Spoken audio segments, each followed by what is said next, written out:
Hey, guys. You know, my aunt called me frantically last night. She said she's afraid she's becoming a satellite radio station. What? I said, Shirley, you can't be serious.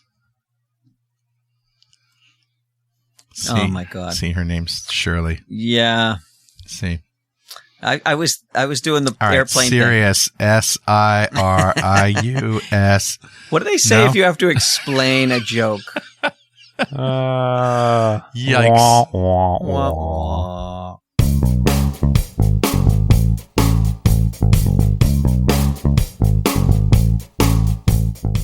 Hey, dudes, what's happening this week? It's been 2 weeks, right? I know, we it's missed crazy. you.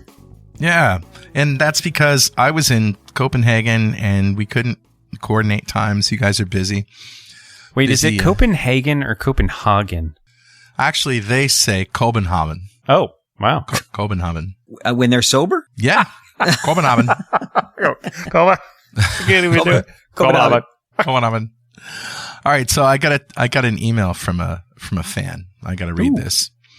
And it was to me, it was not to you guys, but I bought and read your books 30 years ago, and your knowledge of email security needs to be updated. And, of course, a program written on your home computer needs to authenticate directly to the email server in order to send email. But a program written in a corporate domain does not need to authenticate to a mail domain.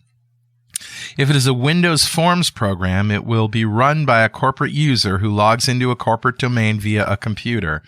The logged-in corporate account is trusted to send email without setting the email password. If you're writing a service, scheduled task, or some web service or site, the program needs to be running under a corporate domain account. Pay attention to which account the program is running in order to send an email. If your Windows form runs in a forest of domains, things are getting even more interesting. The corporate fat cats have done a merger acquisition or split, and you end up with multiple domains. The logged-in user will have multiple email accounts, and one email account is preferred. The email send property needs to be set to the preferred email account. I don't remember if I used LDAP here. The corporate domains had to be set to trust each other. How did I learn this? I used email to log my exceptions. If a corporate user had an exception, they will seldom give me a phone call. Most unexpected exceptions would get logged. Expected exceptions would run in a weapons system. Yes, the program would blow up. It's disappointing that email security is not moving forward faster. In my estimate, 90% of email transport is done with SSL. And then he says, I started my programming career in 1981 with punch cards. Wow. I greatly expanded my earning potential by listening to podcasts from Carl Franklin and Richard Campbell. How about Nice. that? Woo! Isn't that cool? That's awesome. That is very cool. It is. I love it. And unfortunately, it's an indictment on email. Yeah, Yeah. it's okay. Yeah. And also, it has been a while since I got into that stuff. And I did write a book on internet programming, which included SMTP and POP3, but that was a long time ago. Yeah, the problem is, I think, inertia. That it's not like anybody owns email, and it's a legacy problem, and so you see Right. a lot of things to fix it, like DMARC and DKIM, which are great, but they're bolt-on security solutions for after the fact, kinda. Right. So. All right. So we have a lot of ground to cover today because we lost a week, but let's start with this one that I brought to the table. This is really cool. It's very interesting. It's interesting. And at first you're going to be like, that jerk. Musician uses algorithm to generate every possible melody to prevent copyright lawsuits.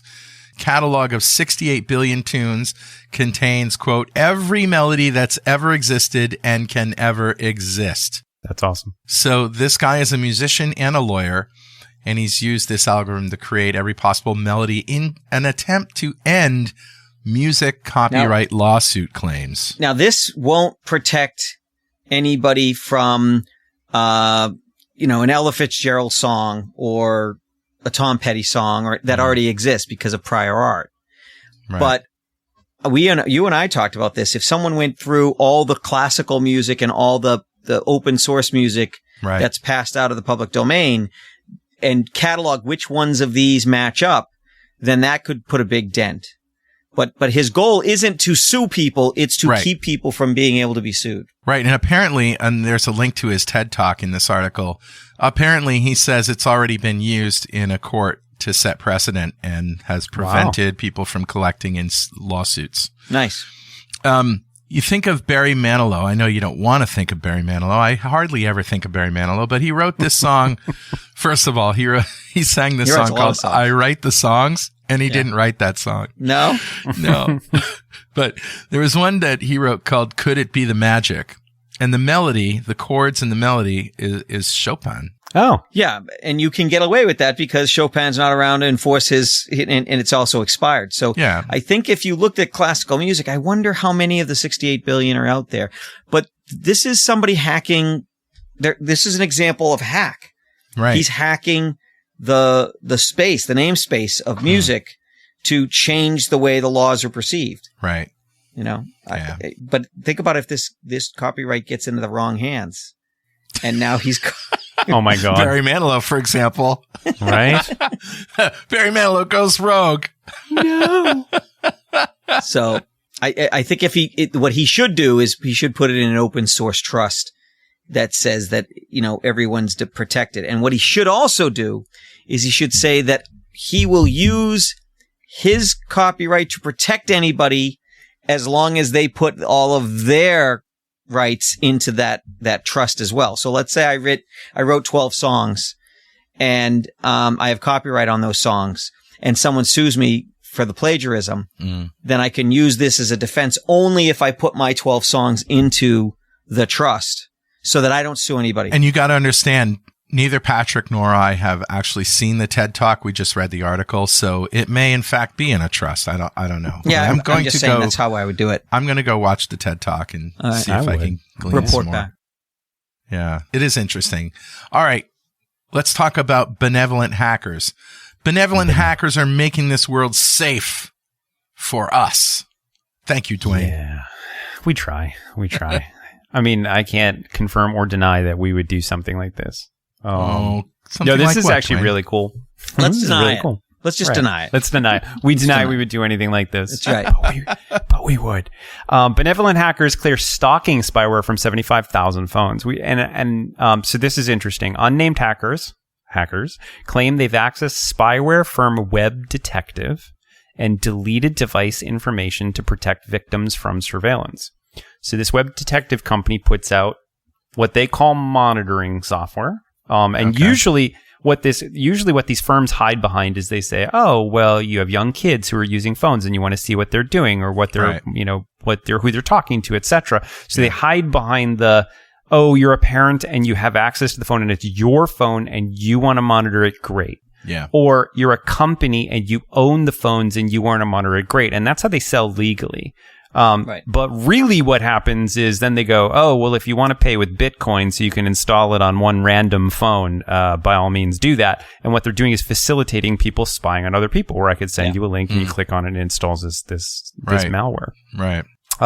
So some unknown group of hackers broke into Web Detective, the company, and went in and actually just removed devices. Wow. Kicked out. Yeah, 76,000 devices belonging to customers of this stalkerware. More than 1.5 gigabytes of data freed up from their app server. Wow. So they were recording all sorts of information about these people, and whoever these hackers were like, nah, we're not going to allow that. Oh, good. It's good to hear some good news once in a while. Well, and the thing I find interesting about this article is, what are the ramifications? Let's say Patrick came to me and said, okay, Dwayne, I want all the red teams, when we're not busy with customers, to go focus on software doing bad things. Hey, I was on that call. Well, unintended consequences are real, though. I mean, and I've seen this before where you'll get ransomware or you'll get some sort of remote access Trojan, and I cannot confirm or deny that it would be tracked back to a C2 structure, and then you break into the C2 structure and you can see all of the people who have ever been infected, and then shut that down. The FBI does it all the time, right? But if you're a random cybersecurity team, What are the legal ramifications against you? There are serious legal. So if I don't know where these servers were. It didn't say was it Israeli software or was it American software? Was it? Doesn't say. Yeah. So where the servers are matters quite a bit because the laws are different everywhere. Sometimes just logging in, if I drive by your house and I, sniff and get your credentials for your Wi-Fi, I can know your password. I can crack your password. It's if I use your password. Yeah. I'm not a lawyer and I don't play one on TV, but this is my understanding is I can know information. It's the use of information to log into systems. That's when you break the law. That's why port scanning is still legal. There was a big case many, many years ago that you can scan it. If you have an external, it's like I can look at your windows of your house and that's not, but you can't look in them. Anything bad. Right. You've left them open. Yeah. Right. If you left them open, then, from the street, I can look. And if I'm using binoculars, the cops are going to probably rouse you. But, the charges are, you've put something in the public square. You've put something out there for me to see. Yeah. So when you go after this, where you are, those two things are the most important thing. I don't know of any jurisdiction where it's okay to just access systems willy-nilly where there's no laws. Maybe there's a jurisdiction, but for the most part, every place wants you to not hack someplace else. And so you have to decide is it worth it? Here's a question. If you're taking a picture, you're at a beach and you're taking a picture, and then immediately after some guy walks up to you and says, "Hey, delete that picture. Because it's my privacy. I don't want you to, nope. They have no leg to stand on. They have no right. No right. You can record. That's why a lot of the police departments who try to have laws that you can't record the police are losing their cases. Yeah. Only in very conservative states do they even try to make those laws. And a lot of times when they get challenged, you're in public. They lose. You're in public. The other side of that coin is somebody's filming a TV show. And they're going to have a scene of people in public. Typically, they have to get releases from everybody in that. And there's a difference because they're making money. Yeah. And so if a TV show is going to make $1 million and you're in it, you can sue them and say, I didn't give you permission for my likeness. That will cost you $1 million. Exactly. Please. And that's the difference. But if I want to take pictures for my private collection, I can take pictures all day, record my experiences. Somebody can walk up and ask you to delete a picture, but unless they told me they were on the witness protection list, I probably wouldn't. It's interesting. So it does kind of play into the same thing. You leave your windows open and you walk naked in front of your window. Well, if somebody's in the other house next door or whatever and they can see you, you can't complain about it. But they can't take a picture and sell it. Oh man, I got to give that money back now. Damn. That joke. Neighbors. Hey, do you have any naked pictures of your wife? No. You want to buy some? Ba-dum, boom. Boom. So it's basically you should mind your own business. I know it sounds great that these people are going and doing things, but there's unintended consequences. It could be that I don't know this, but it could be that some of the people who had that spyware on a device are prosecuting someone for embezzling or prosecuting someone for doing something possible bad, and they deleted evidence. That's where it is. That's one of the reasons that hackback is not legal. I wish it was, but I understand why it's not. All right. Shall we go on now? Sure. Everybody knows that the FBI is a wonderful organization that's not corrupt at all. And they're made up of very, very nice people. And here's a story that falls into that category or plays into that narrative.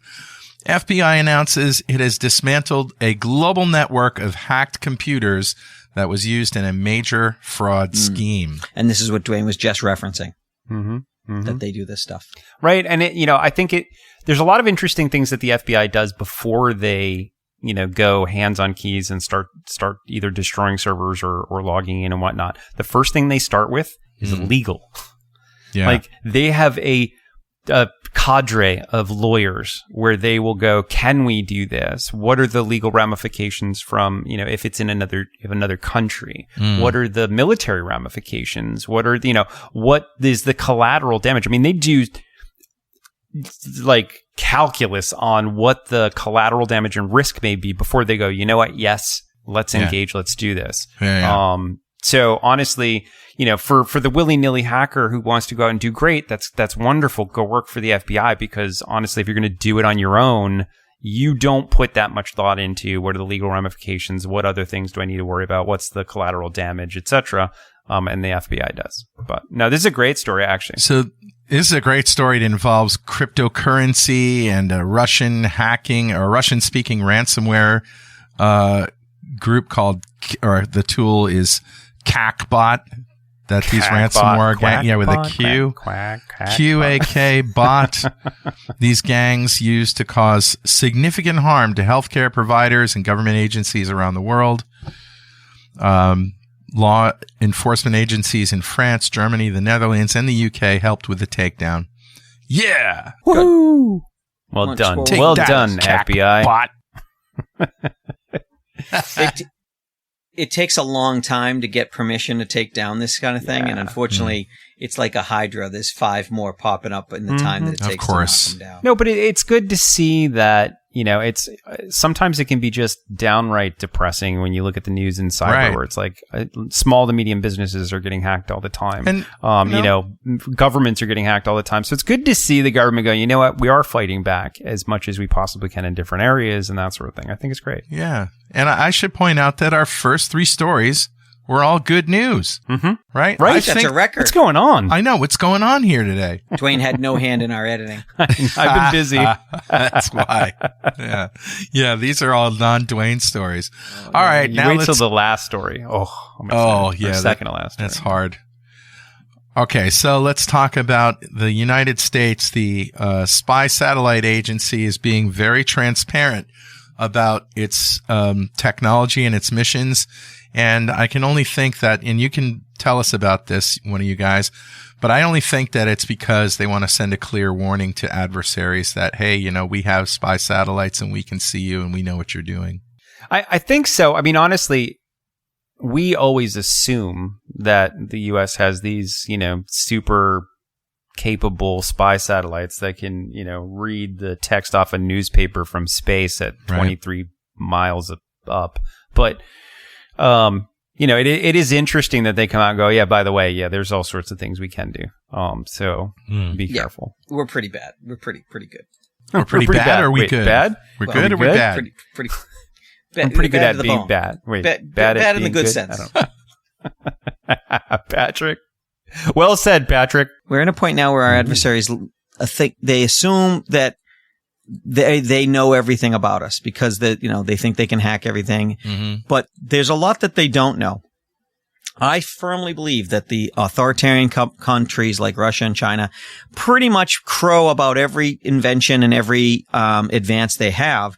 And so there's really not that many secrets left to the imagination, whereas we are much more likely to keep things secret. Except for Dwayne's neighbor. Right. Right. And so occasionally we have to basically say, hey, you didn't hear about this big gun we have, but, you should know we have this big gun. Yeah. And, stay in your lane. Right.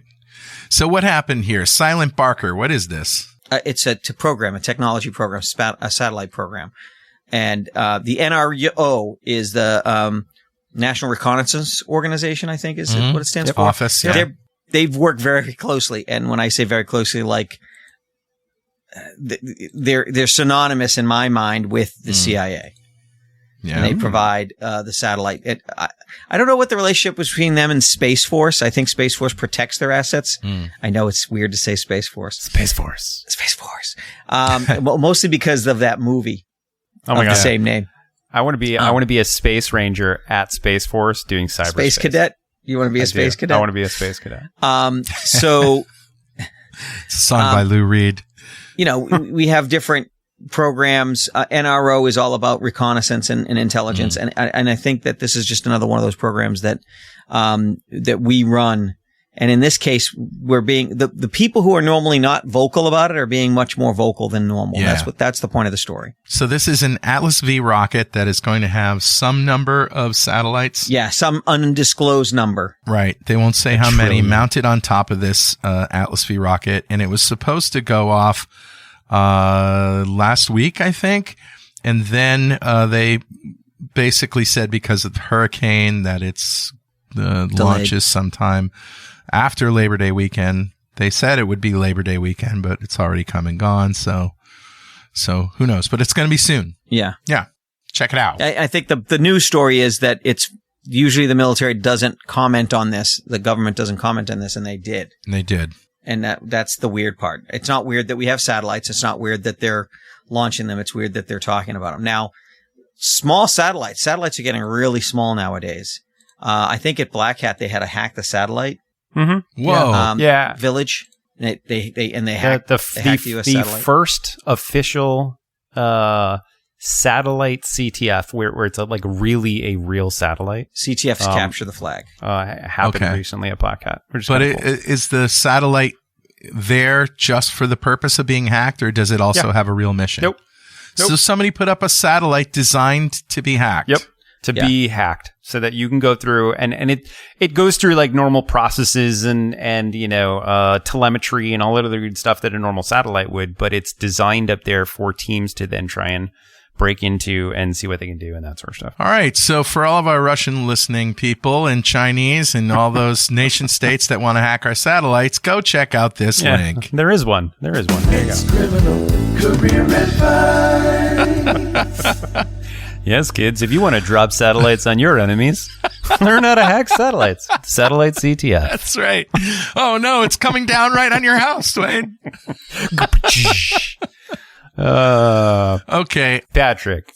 We still have to talk about WinRAR, but first we need to take a little break. So we'll do that. We'll come back, and we got 1, 2, 3, 4, 5 more stories for you, so don't go away. Oof. And we're back. You're listening to Security This Week. I'm Carl Franklin. That's Patrick Hines and Dwayne LaFlotte. Hello. Two security guys who are making time in their busy schedule of hunting down bad guys to talk to you right now today. Thank you, guys. About security stuff Hello. and things. Hello. So we're going to talk about WinRAR now, and the new. It seems like WinRAR has been getting lots of attention. Yeah, it's none of it good. Nobody even uses it not the anymore, good kind. do they? Awesome. WinRAR WinRAR? Well, now that it's a supported archive format for Windows, I guess you're right. Yeah, like so more that's people the might be problem. moving over to RARs. And if you have WinRAR, I don't know. I use 7-zip, but So, zip files, tar files, whatever you want to call them, whatever the kind they are, tarballs, gun zips. are a favorite tool of hackers. That Right. plus PDFs and Word documents, for various reasons. they're Those are probably the containers. most, Yeah. and they're the most, other than executable code, which is probably the most dangerous thing you can handle. They're very close. And so you've got to be careful with this stuff. You should always, handle it as a suspect source, Right. no matter who it comes from. And so that's part of the problem is we're starting to get to the human firewall element of things. It's not just the technology that's protect us. You have to use common sense, which isn't so common. Mm-hmm. Yeah. So what happened here? So this WinRAR. So this is interesting. So the bug, which is CVE 2023-38831. So recent 2023 bug. What's interesting about this WinRAR bug is what they have the ability to do is zip up a JPEG picture file or a text file. Mm. And when you go to view that JPEG or text file, it actually runs code. So this is really cool. So if you let's say we had a JPEG called patrickhines.jpg, and it's supposed to be a picture of Patrick, and it's in a WinRAR, and he's holding a gun and at his front door, and it's aimed at you, and and he's standing on a welcome mat that says "Go away." I think I have that picture actually. So let's say we have this JPEG and we want to get Carl we want to send this to him, and then he's going to go view it and go, yeah, this is great for Security This Week, whatever, and he's going to put it on the website. Okay. But I want code to run. So what I can do is I can take that JPEG, I can RAR it, and I know that Carl uses WinRAR, so I can RAR it up, so I can put it in a compressed format. A .rar file. But then what I also do, and let's say it's patrickhines.jpg. What I also do is then create a directory at the same level called Patrick Hines. Oh, same name as the JPEG file. Exactly. When you double click on the JPEG from within WinRAR, Okay. WinRAR goes, oh, there's another file in there. I should try and run whatever's in there too. Oh. What could So go wrong? that's the Evil. crux of the crux of the bug, which is kind of cool. Interesting that was found, but that's very cool. Wow. All right. So the problem isn't that you unrarred it to a Nope. directory and you're looking at it now, but when you click on it inside the file, like you can do this with zip files too, right? Exactly. You can open a zip file and it shows you what's in there. But if there's, say, an executable file that has to load other files, it's not going to run because it's not a real directory, right? Exactly. Yes. It's Yeah. within the zip file itself, so you have to extract it and then execute. Yeah, exactly. But in this case, if you try Wow. and use WinRAR to view the files, which a lot of Yeah. people do, you double A lot click of on the people RAR do. file, it opens up WinRAR, and you go, Yeah. oh, there's a picture here, and you just double click on yeah, it, because right? it's easy. It looks It's like a file folder. fewer Yeah. clicks and whatever. Yep. So It's don't do convenient. that. Convenient. Extract What could go it. wrong? Yeah. Right. But So- yeah, no, I always love these types of exploits because Or better off, don't extract it and delete it. That's a good idea too. But has WinRAR fixed the bug? Fixed the problem? yes. Yeah, it's been announced. There's a patch for it. You can go out and download the patch. It was announced. Wait. Oh, that's interesting. Maybe not.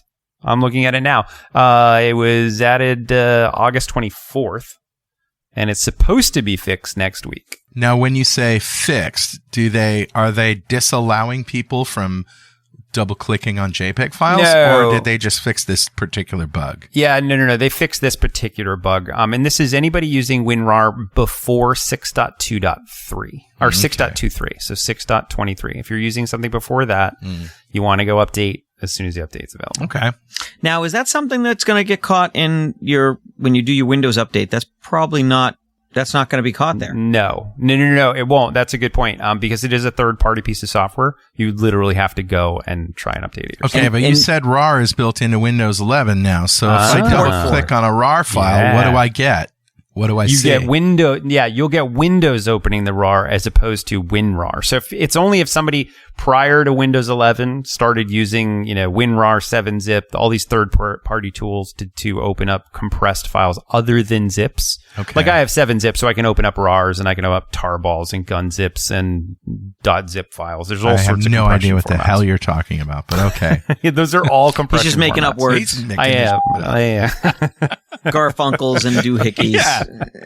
Opens them all. It opens them all.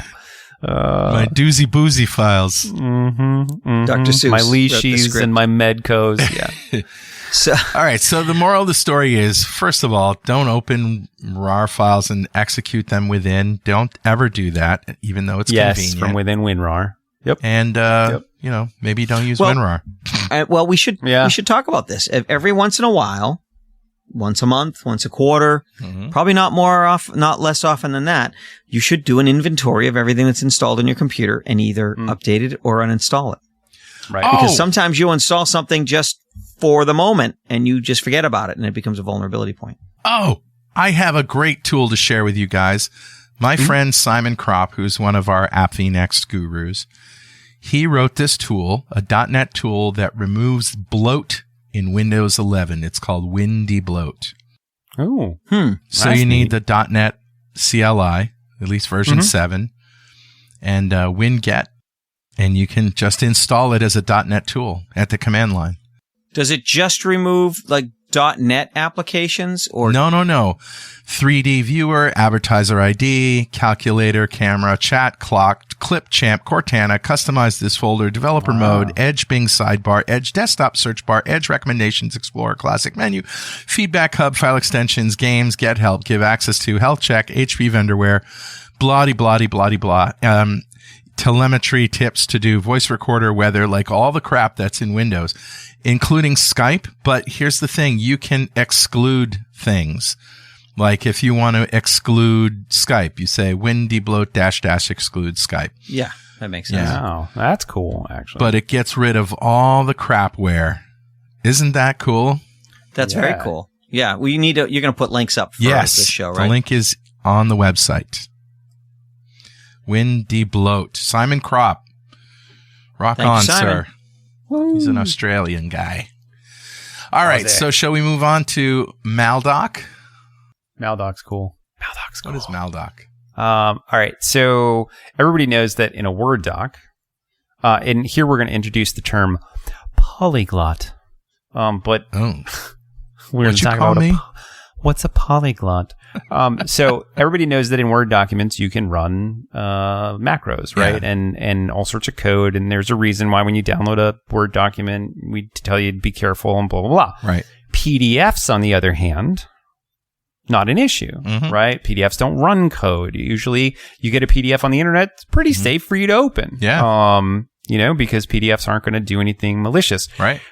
However, what if you could trick your operating system into thinking a Word doc is a PDF? Oh my gosh. That's what a polyglot is. So a polyglot is the ability to take just the header of the PDF, the start of the file. So for those of you who aren't... The thing that identifies it as a PDF. Yeah, exactly. For those of you who aren't, deep, dark file system people, when you double click on a file, the file gets opened by whatever the associated application is. And that's done usually by the extension on the file. Like if you go to Windows, you can say .jpegs open up with the Windows image viewer. Right. But then that image viewer, what it needs to do is read the file at a byte level and understand what type of file is it. Is it JPEG? Is it AVI?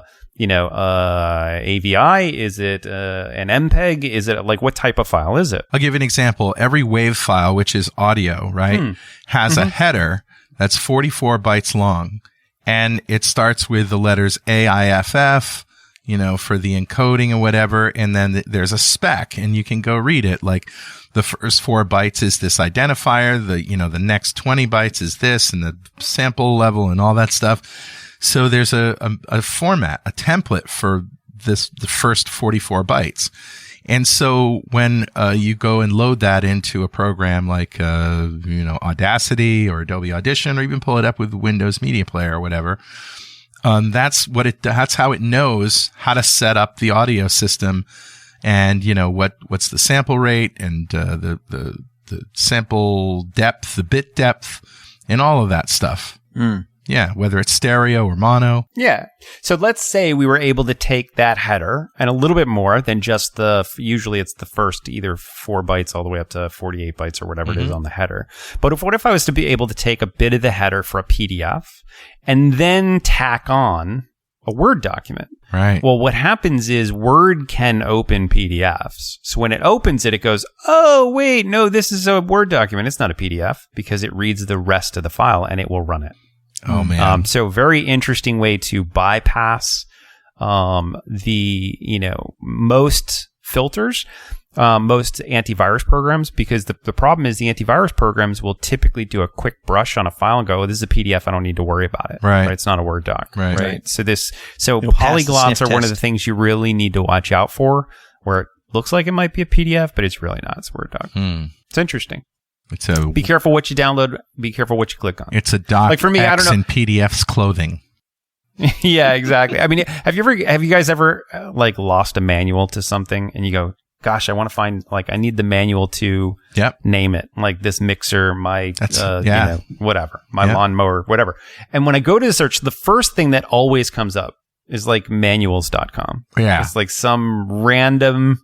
I never go there. website. I go to the manufacturer's website. I look for the and they have product. a PDF that you can download. And I always look at it and go, yeah, sure. I don't think so. I don't know.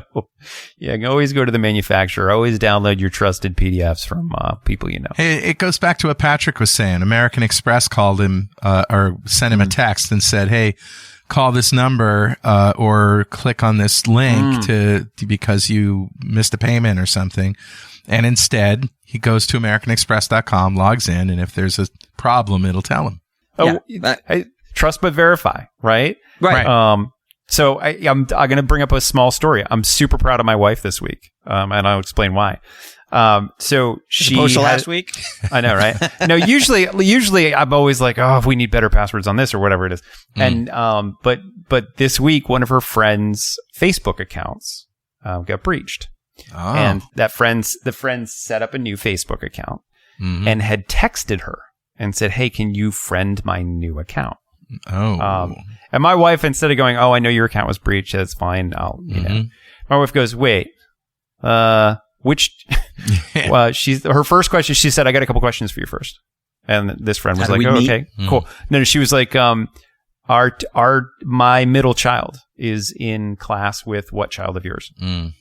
And she said the lady that was typing back, it took like 35 seconds, 40 seconds for her to type back. And she could see, because she's an iPhone, she could see that she was typing. And she was like, nope, took too long. Another question. And she started asking, and she asked a different question. She's like, my eldest is in college with your eldest. What school? Yeah. And she started like quizzing this girl. Great. And then ultimately this girl like had spit out this, we met here. We were in, Girl so Scouts here. She really verified herself. It really was her. She just took too long to type.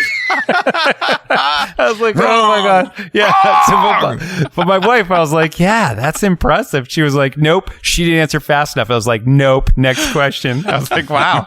Sounds like some sort of death game show. Because she might be Googling. Yeah, that's right. Yeah, exactly. Or going through her Facebook data. Sometimes you and I will go back to games that we've played years and years ago, and you know which bases we were in, and you know what characters we played, things like that. There's a new Facebook scam going around that if you have any business pages, like Meta has shut down your business page, like Franklin Brothers Band, because somebody complained about violated a policy and stuff. And I get this email. And of course, I'm not clicking on any link, right? And I go to my page and it's still there, of course. You know, screw you. But I have them now for every single one of my business pages. Yeah. Yeah, that makes sense. Yeah. Honestly, you know, if they can get a buck, they'll get a buck. Right. I don't know. Okay. Are we done with Maldoc? Because that was pretty I think we are. Ruthless. Yeah, that was cool. That was cool stuff. Hey, you know, we haven't talked about Microsoft enough today. So Windows Container Isolation Framework. So first of all, a container in this context, wow, I how can I explain this without being technical? It's a lightweight way to run an application in its own little miniature operating system. How about that? It's like a virtual machine. If you think of VMware or, you know, virtual machines that you can run in Windows or in Azure or whatever, or on Amazon, they run an operating system, but it's virtualized, right?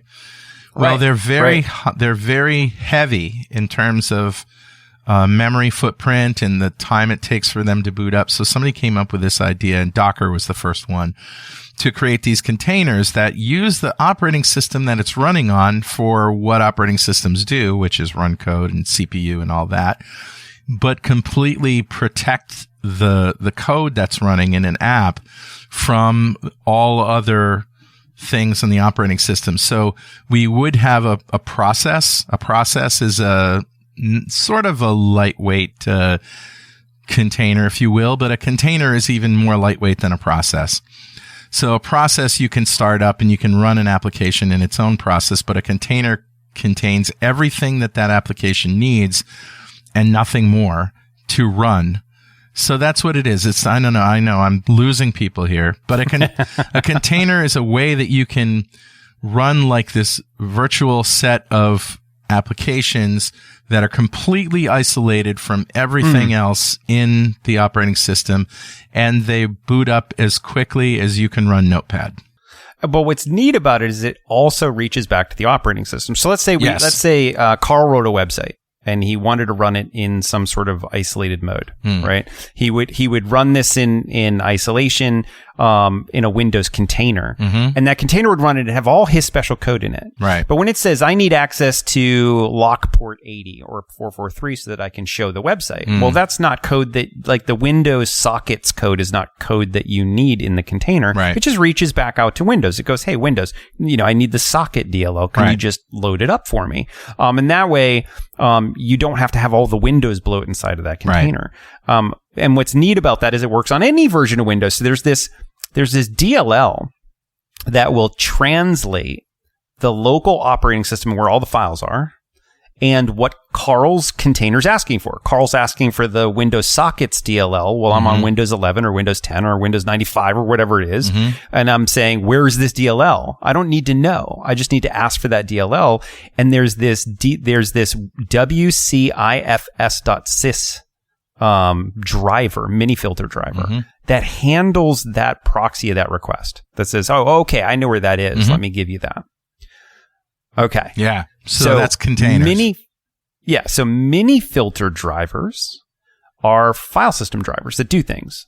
They could monitor file access. They could monitor network access. They're very, very low level. Think like kernel level code. File system stuff. Yeah. Exactly. This mini filter driver, this WCIFS.sys, lives in an altitude. So let me explain this a little bit. You have a bunch of drivers on your computer that do things, that drive hardware, that drive access to the hard drive, whatever it is. They all can't be at the same memory space, because if they're all at the same memory space, they collide and cause issues. So Microsoft in the old days, you had to register your filter layer. Where were you going to put your driver? Now what they've moved over to with mini filters is you register an altitude. Oh, how high in the layer are you? And you get kind of a range. And the lower in altitude you are, the closer to the kernel you are. Right. So this WCIFS.sys runs at an altitude of about 180,000 to 189,000. So let me give you an example. So if you think of your beliefs, you have some understandings and thoughts. You have some fundamental things like the ABCs, and those are at a low altitude. Those are very fundamental to everything else in your brain is based on the alphabet, right? Yep. So your numbers, math, those are all far down close to the metal. And then the higher up you go, the more of those that you can use to do the things that you need to do. Geology. Sure. Yeah, exactly. The more abstract thoughts you have, right? So that's what we're talking about here. If you want to make it analogous to the brain. Yeah. And it's good. So now let's imagine, you're in the altitude of 180,000. Right. What happens is in I/O, input output gets generated at super like kernel level. Yeah. And it comes up from zero altitude all the way up to the highest altitudes. Right. So you pass through the 180,000 range, and this driver goes, do I care about this I/O? A read of a write of a file or whatever it is. And it may say, yes, I want to absorb it and take it and not pass it on because I'm going to send it to the container. Or it may say, no, I don't care what it is, just pass it along. And when you realize what's happening here, you wonder how these things work at all. Like, I can't believe my computer runs. Right? Yeah. Yeah. It's amazing how much is going on. Everybody has to play nice. And that's when they don't play nice, that's when you get, your screen goes blank and you get blue screens of death or whatever. So this all works, at the speed of light and works really well. Yeah. But what happens if all of your antivirus is running at 320,000 altitude? Way high. This driver is running at 180. Ooh. So this driver is running under antivirus. Right. So if I have a container that runs a virus, it will run under the antivirus program, and it can then absorb all of the requests that would go out to antivirus. Yeah, antivirus gets its information through the filter of this driver. It gets first crack at it. Yeah. Right, and it says, oh, no, don't pass that along. We're good. That's I right. already took care of These aren't the droids you're looking for. Exactly. Exactly. It's a deception game. Yeah. Wow. This is wicked cool. This is cool stuff. So that's what happened here, huh? Yeah, exactly. So this is, there's always a race to get as close to the kernel as you can. And there were some researchers who have found that this containerization, system level driver is like super high altitude. And Microsoft's really going to have to find a way to either register this at at a higher altitudes that AV can come in, or have some other way so that this isn't a problem. Right. But in the meantime, when it does that, it's going to break stuff. Yep. Stuff is going to break. Yes, wow. sir. So you did a good job of explaining containers. One of the things that people who aren't involved in this technology should know is containerization is the next step after virtualization. Right. So we virtualize servers so that we could consolidate loads, and then we containerize them so that we can further consolidate those loads with less overhead. And so it's just moving down the chain. I wonder what's next. And what we really want is to virtualize applications, which, if you think about it, when you run an application in a process, it has limited access to everything else in the operating system. Certainly that one process can't reach into another one willy-nilly and change the memory. Right. Unless it's allowed to. All right. So what can you do about this if you're using nothing? No. Yeah. I mean, honestly, just be careful if you're downloading containered software that you don't know what's in it. So if you go to the GitHub and you pull down some sort of containerized item that's going to run using this driver, just be careful, because if you don't know the code that's in the container, you don't know what it's doing, you shouldn't be running it. It's like if you find gum on the subway, it's not free gum. No, don't just chew it. There might be magical that's from bugs Elf. inside. That's from Elf. So Windows I Sandbox know. is also vulnerable, isn't it? I would imagine, yeah. Yeah, it says that, and I'll link to this article from Checkpoint Research, playing in the Windows Sandbox. So 2 years ago, so that would be 2019, Microsoft released a new feature as part of the Insiders Build Windows 18.305 Windows Sandbox. So it's an integrated part of Windows 10 Pro Enterprise, runs on top of Hyper-V, configurable through a configuration file based on Windows containers technology. So it's interesting. So this is a client, most containers run on servers, right? In the cloud or on a server, because you typically have a lot of services running on that server, and you don't want them infecting each other, and you want to be able to scale them up. But in this case, it's Windows. It's for the client. Right. Ooh. Ooh, ooh. Developer ghost stories. Yeah, right. I know, right? I know. It's in the container. I could have been a container. All right. Okay, now In other bad news, let's talk about the Storm 0558 key acquisition. We talked about this a little bit. There was a China-based threat actor, Storm 0558, that used an acquired Microsoft account consumer key to forge tokens to access OWA and Outlook.com. So what happened here? This is the results of the technical investigation? Yeah, this is impressive. And I'm not going to read this verbatim. There's a lot in here, but I almost want to. There's a lot going on. And think to yourself while I'm telling you what happened in a distilled way, whether you think this was there's inside knowledge or not. Just think about, do you think that this is just a random attack and someone went, oh yeah, we were able to break in and we were able to steal these keys? Okay. Or did they have to have intimate knowledge of how Microsoft works? All right. So Microsoft, and they talk about how they maintain an isolated, restricted production environments. That makes sense, right? You always have these tenants or isolations or firewalls between different systems and whatnot. Right. So Microsoft's really good at that stuff, right? That's what they do. Right. And there's background checks, there's dedicated accounts, secure access workstations, multi-factor authentication, hardware tokens. There's a lot in the Microsoft security stack around something that would hold a consumer key. Mm-hmm. Okay. So the threat actors were able to force a crash of a server that was holding consumer keys. Okay. That crash. Okay, give me an example of what that was. A mail server? Yeah, no. This could be their key generation server, their key vault server, whatever it may be. But there was a key server that validates keys. Okay. And they were able to crash it with a request of some sort. So now that it's crashed, what happens when an application crashes? Well, it creates a memory dump, right? And that memory dump, that Microsoft takes that memory dump and they actually bring it into a very secure location that nobody has access to. Right.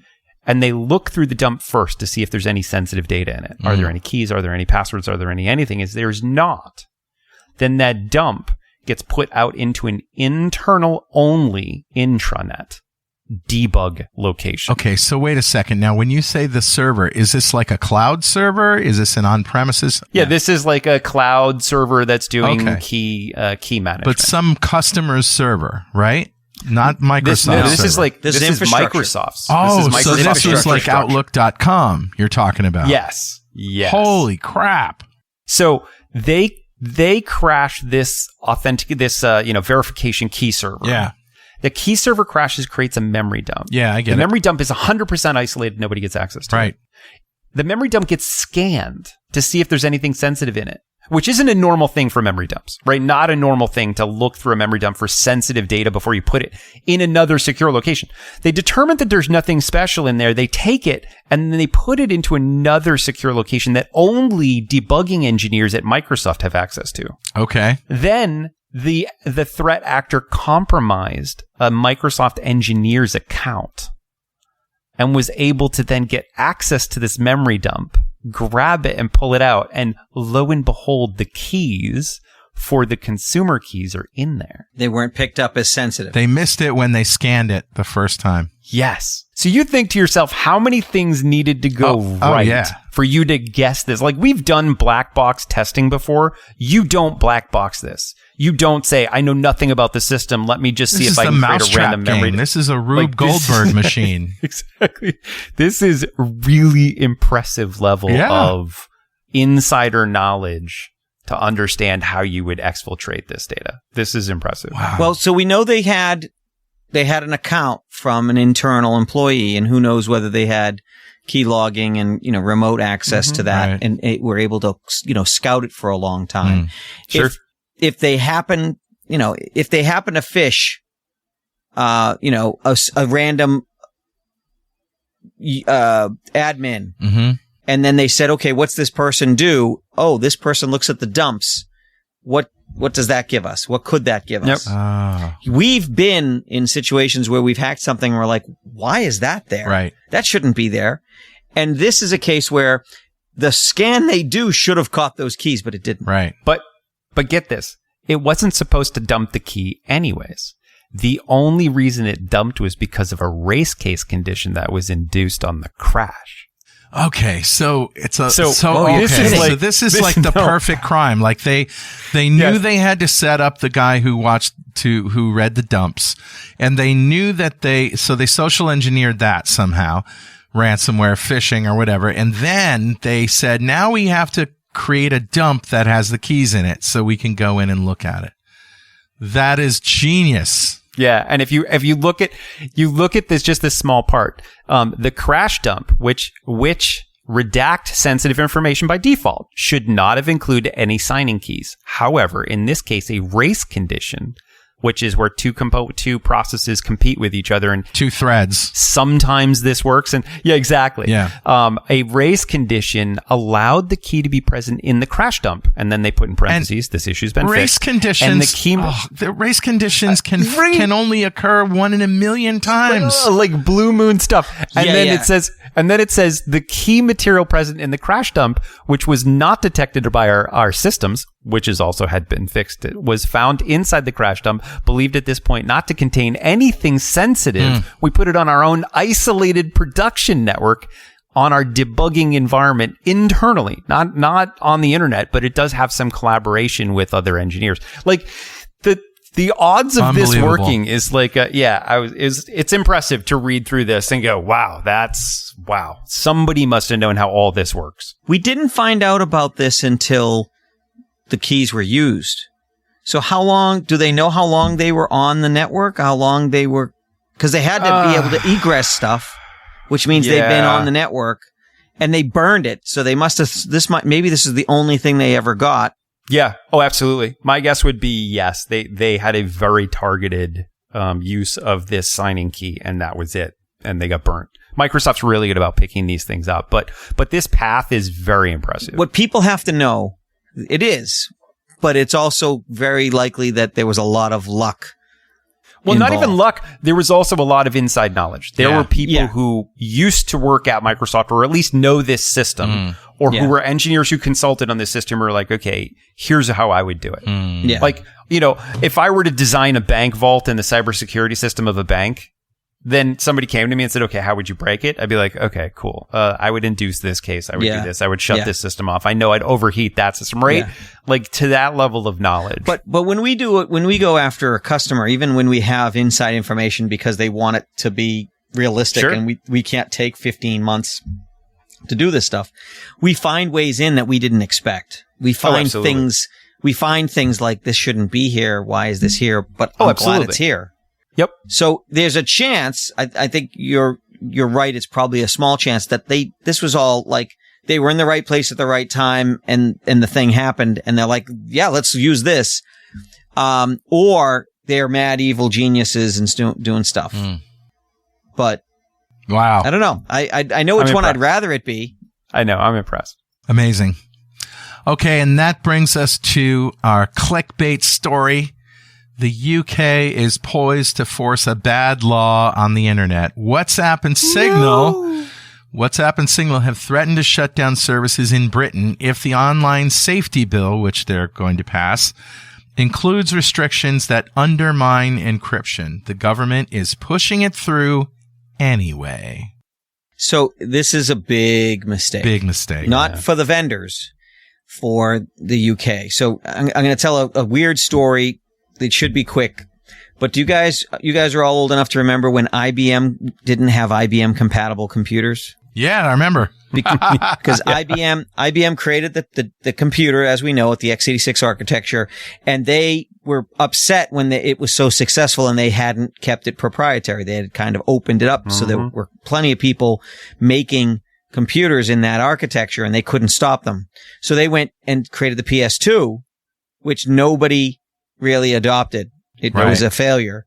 And so you could say at that time there was a number of years where IBM didn't sell IBM compatible computers.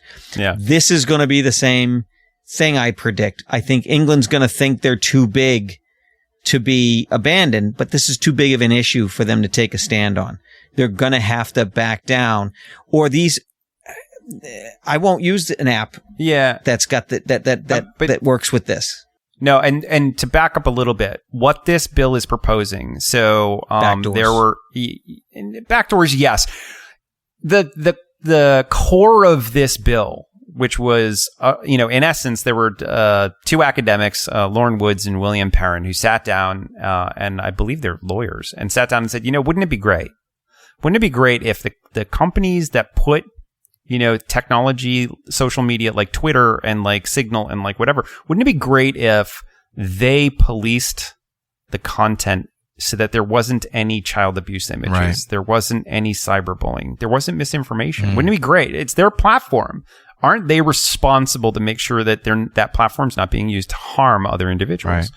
Right. And from that premise, that sounds awesome, right? Absolutely. But then you start digging into the weeds. How do you do that? Well, to make sure there's no child abuse imagery on there, you got to look at every image that's sent. You can't guarantee end-to-end encryption. Yeah, and Facebook literally has people that look at all the images that are posted. Oh, yeah, that's a horrifying job. Yeah, I can imagine. Yeah. By the time it gets to a human, it's got to be pretty horrible.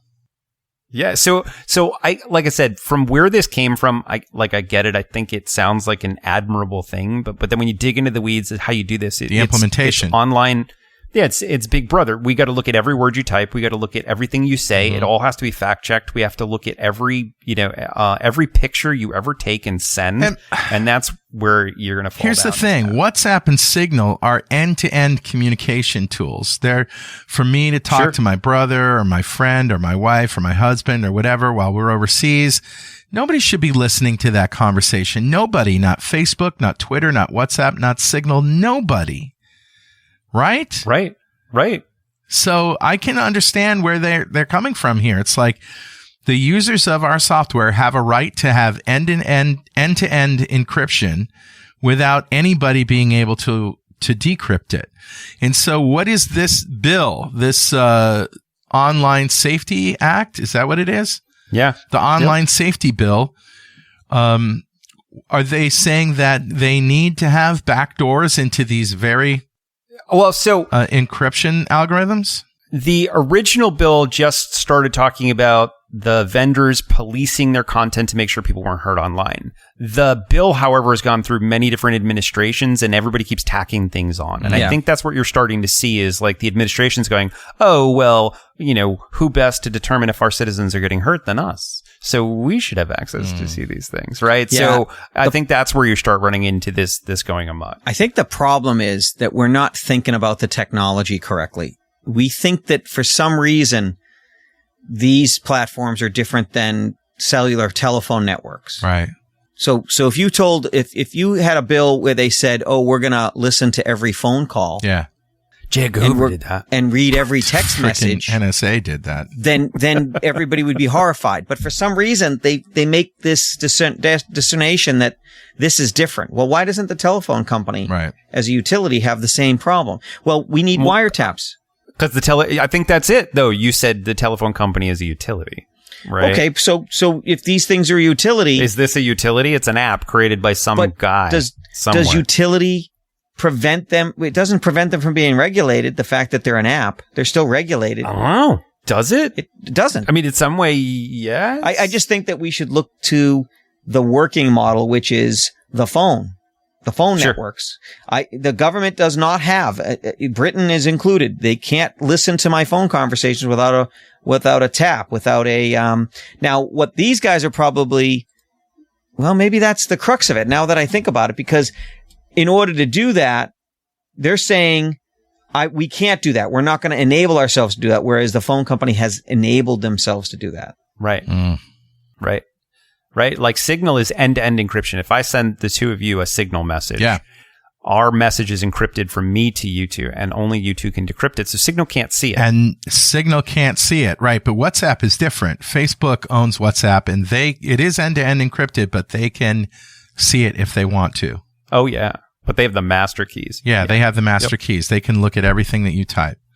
But that's different than somebody else being able to see it. Like, nobody else is going to be able to stick a sniffer in between our conversation and get anything but gobbledygook. Right. Yeah. Right.